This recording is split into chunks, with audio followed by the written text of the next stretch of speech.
Welcome back to Let's Play Doom 3 BFG Edition. I'm BurningDogFace. And we're heading up, I guess, into the archives.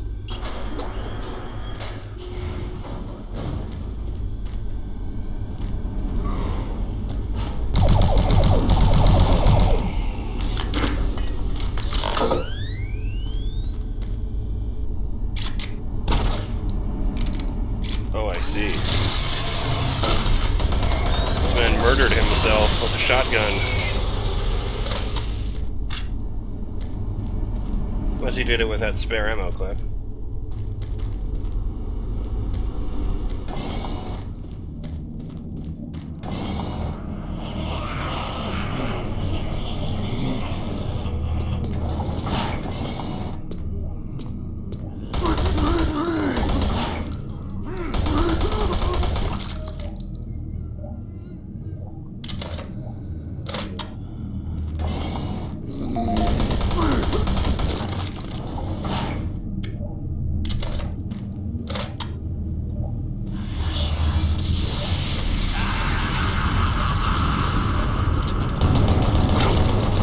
How do you like it? How do you like it? You don't like it at all.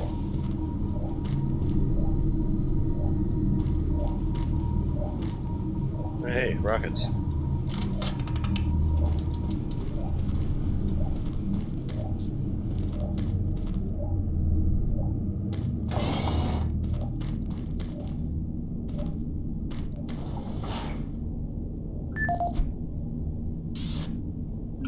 Peter Raleigh. Okay, let's see. Observation of science personnel. Anti-medical supervisor. This is the audio log of Medical Supervisor Peter Raleigh, dated October 29th, 2145. We have exhausted all known forms of drug treatment in hopes of finding a way to abate this strange outbreak of dementia, and I have yet to receive any additional data from the psychiatrists back on Earth. Options are quickly dwindling. Approximately 80% of all extraplanar participants exhibit signs of mild neuroses within the first 48 hours after returning from their expeditions. Within 72 hours, 75% of patients exhibit extreme signs of paranoid delusion and violence. We have isolated these cases in hopes of finding the pathogen. As yet, we can find no biological contaminants that would lead to such drastic changes in cognitive processing. It seems that whatever this pathogen is, it attacks higher brain functions and only leaves more basal functions in the lower brain stem. We've witnessed that a high percentage of subjects lose ability for rational thought and communication skills, and then the physical changes become evident. Subjects in this group appear to atrophy. Skin pales, muscles become slack, bone, teeth, and fingernails become almost translucent, veiny sinews of their former selves. I have never seen anything like this in my career. Our observations continue. Maybe the reason I can't find a pathogen is because they're dealing with magic. Great, demonic magic. This is the audio log of Medical Supervisor Peter Raleigh, dated November 1st, 2145. Patient 0432, a Private Steve Jensen of the UAC Darklight Armor Corps Division, expired today at 15:43 of a self-inflicted gunshot wound. This is approximately 110 hours after his return from expeditionary missions.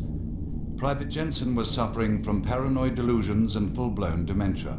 Treatment was unsuccessful. He was the last surviving member of his outfit. 4 other squad mates, who also came back with Private Jensen, expired from injuries suffered on that last mission shortly after their return. Before his death, Private Jensen was heard screaming in both English and other languages, something about demon hordes feasting on our souls. The other language was later discovered to be Aramaic.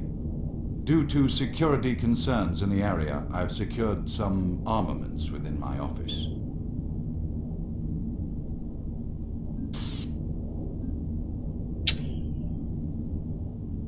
This is even darker than the original. I mean, that one they were screwing around with teleportation because they didn't realize that Hell could use it to, piggyback a signal on their transporter and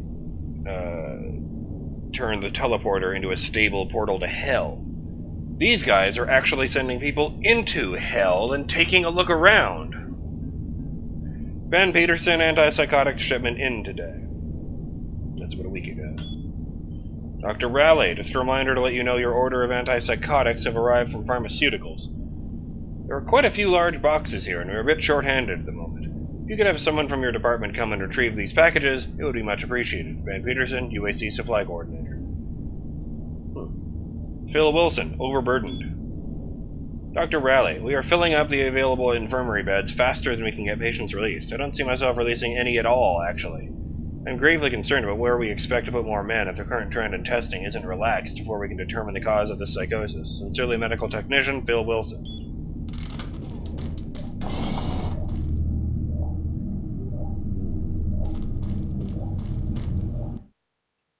Save now that I have more knowledge in my head.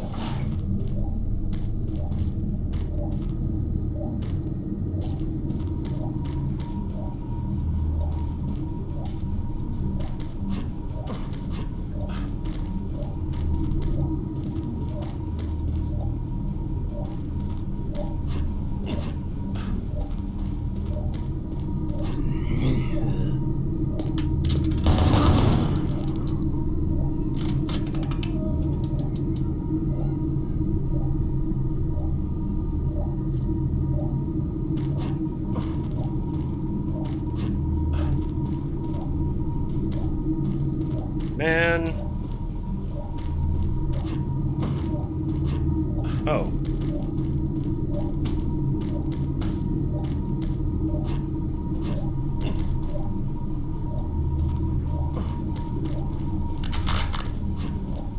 Problem 2.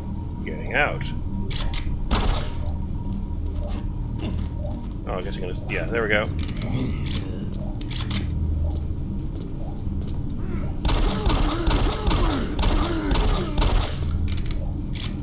Next. Next. All right then.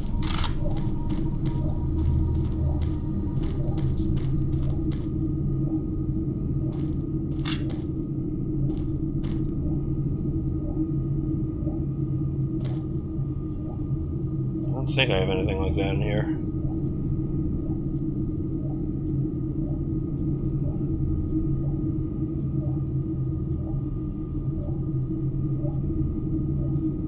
No, I don't see anything in my notes here at a cabinet 112.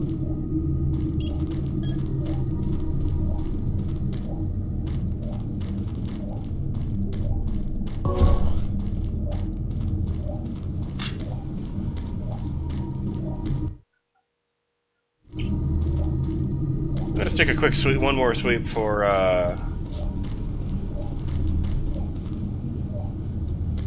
fucking about PDAs.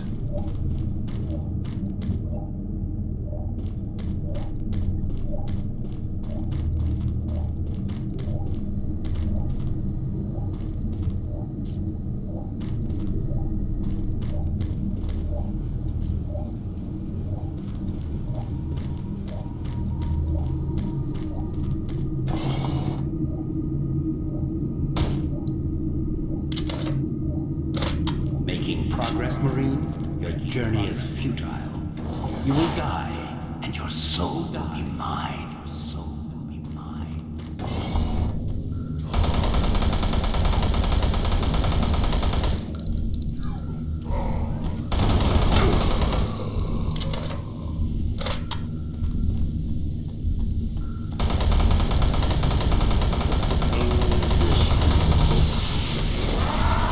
Ah, hell.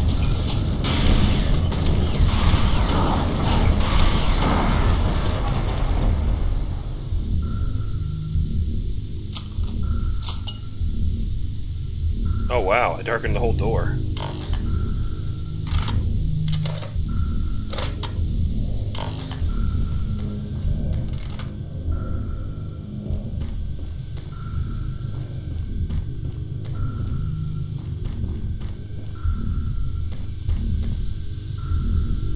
Why are we in a submarine?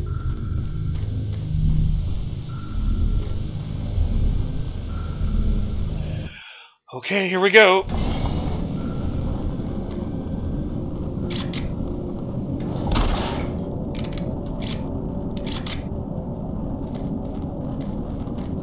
that up, you idiot.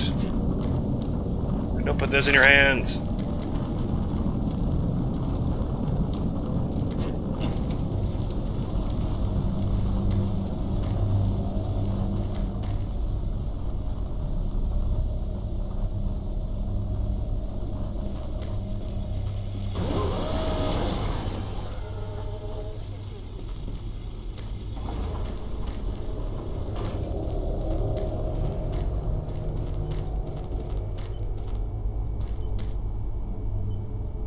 What the f...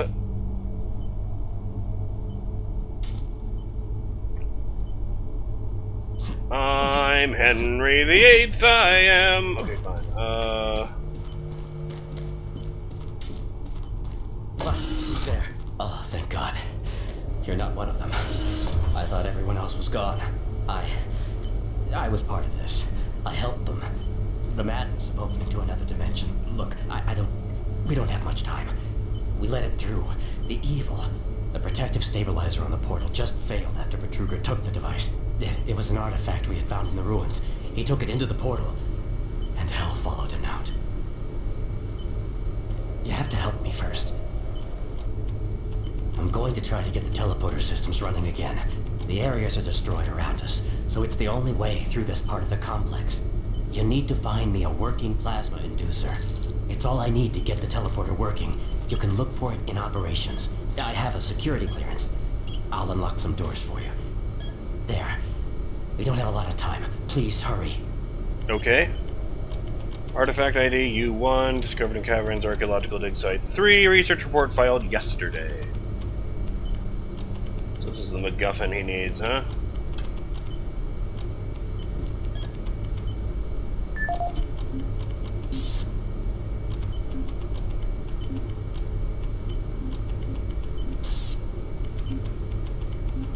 But it wasn't. You lied.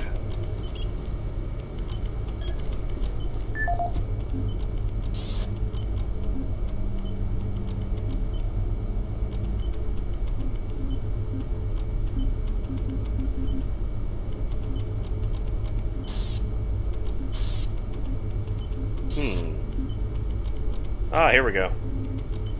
This is the first one I found in my email inbox of BurningDogFace in a while.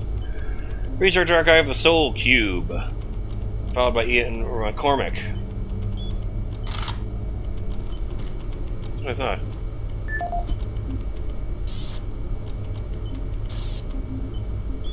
Report filed by Ian McCormick.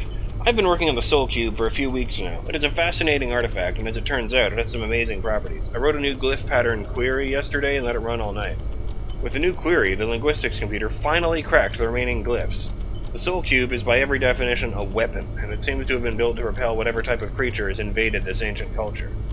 If I am reading them right, during a battle, the cube gains power with each life the wielder takes. When it is fully charged, it can be used to slay even the strongest of creatures. Even more impressive is that when it kills a creature, it transfers that creature's life force back to who's using the cube. And this sounds like magic, and I have not been able to activate it to prove the theory. But this is what the glyphs illustrate. The glyphs specifically point out that you must kill 5 creatures before it becomes charged, and then amazingly, it will tell you it is ready. It's almost like a sentient being. This object is a fantastic find. Ian McCormick, CC Research Archive Storage.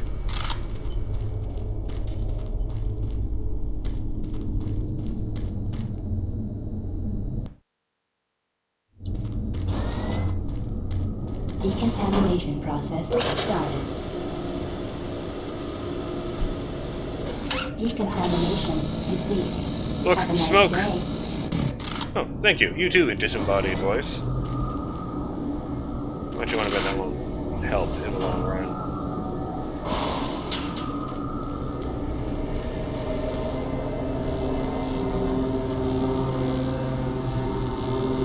Dude. Oh! This is the teleporter.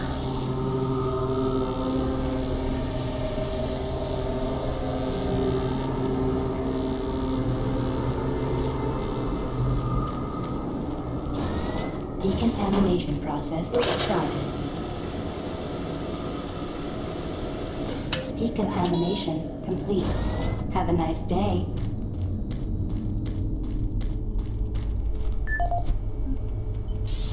Retrieve the plasma inducer from the operations sector control room.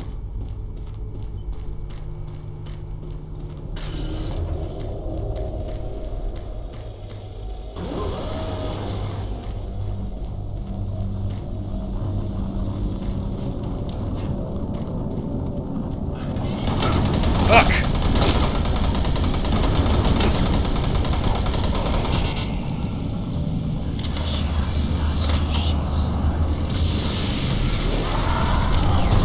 No!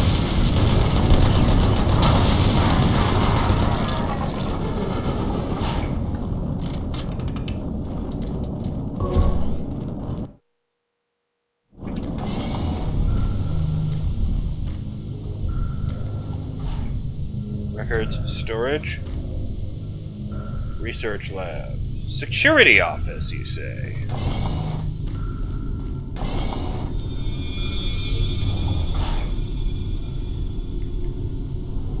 Something strange about that guy.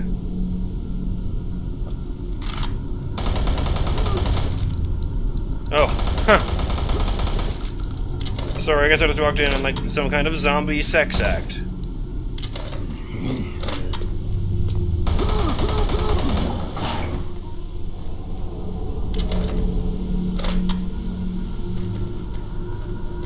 Warning. Halon systems active. Access denied.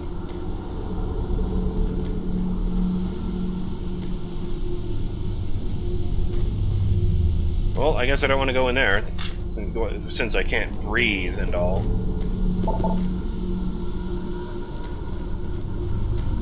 I'm gonna have to remove anyway.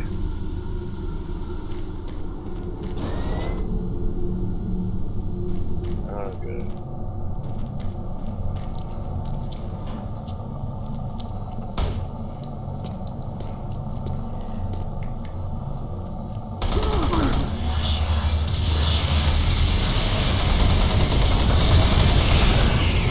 Oh! Swallowed and my ears popped. I don't know I needed to do that.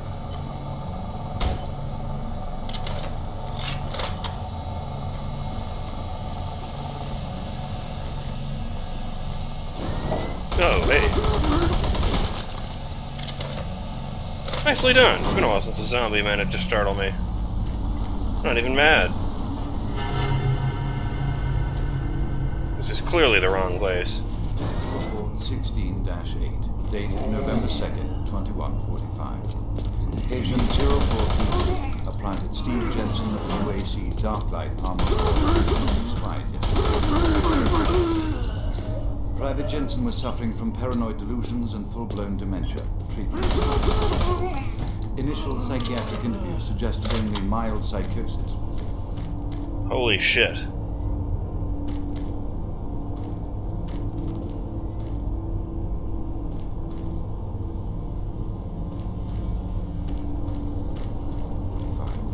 UAC psychologist Dr. Hooper interviewing Steve Jensen, male, age 27. Steve, can you talk to me about the last few weeks, please? I don't want to talk. Well, I'm here to help you, Steve. I've tried talking. They think I'm crazy. You think I'm crazy. They, your colleagues, aren't doctors. Let me help you. Help! Nothing can help us. Prior sessions over a period of 72 hours revealed rapid deterioration of both physical and mental capacity, with behavior inconsistent with any known patterns. The patient was responsive for brief periods and had to be restrained during interviews. Reference interview H-3-2, Private Steve Jensen, October 21st, 2145. Tell me what you see, Steve. I don't want to see it anymore. I don't want to feel it. They'll be here soon, and then you'll see it. Can you talk about what you see?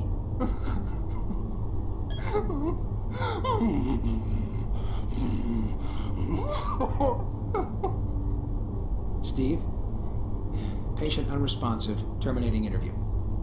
We have exhausted all known forms of drug treatment in hopes of finding a way to abate this strange outbreak of dementia and and I have yet to receive any additional data from the psychiatrists back on Earth.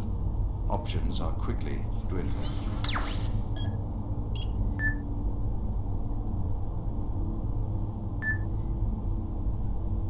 Jameson cleared the order for holding the test subject, pending a detailed physical analysis. I uploaded a request for new volunteers, so we should have a few new transfers that are looking for free credits. I'm copying Sandra in this log entry. Be sure and check all potential candidates for immediate family or local social ties. Make sure they won't be missed. Corporate does not want to deal with any more litigations.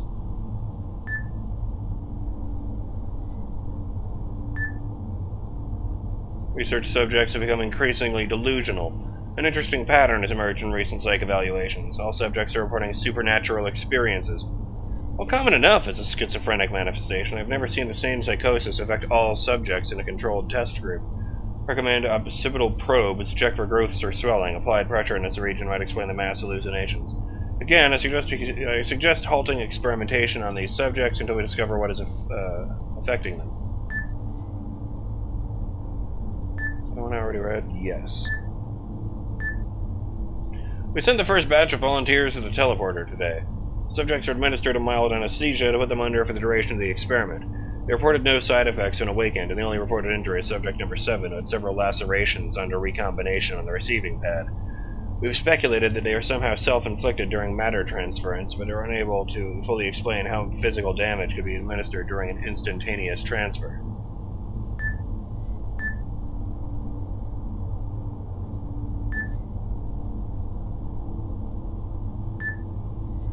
Test Subject 4 attacked an inspector today. I want to know who is responsible for letting them into the rec area, especially when it was known that non-UAC personnel were coming through today. The last thing we needed was another accident. Bertruger assured me that no report would be filed, but until we block these inspectors from entering secure areas, we risk exposure.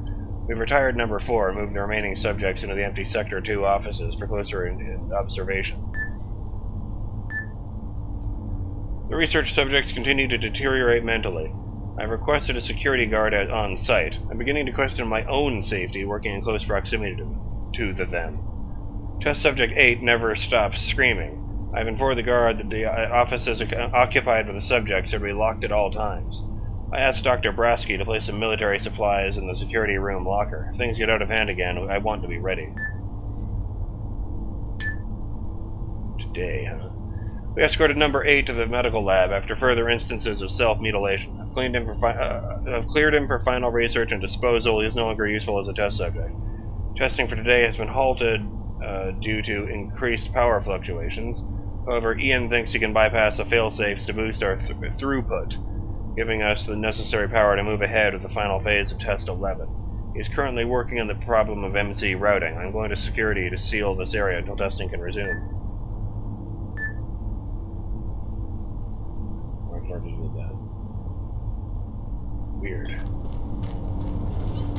Let's take a peek through here. Another corridor. Well then, in any event, I'm BurningDogFace, and I'll see you guys in the next episode of Let's Play Doom 3 BFG Edition, when we continue exploring the Delta Labs. Later!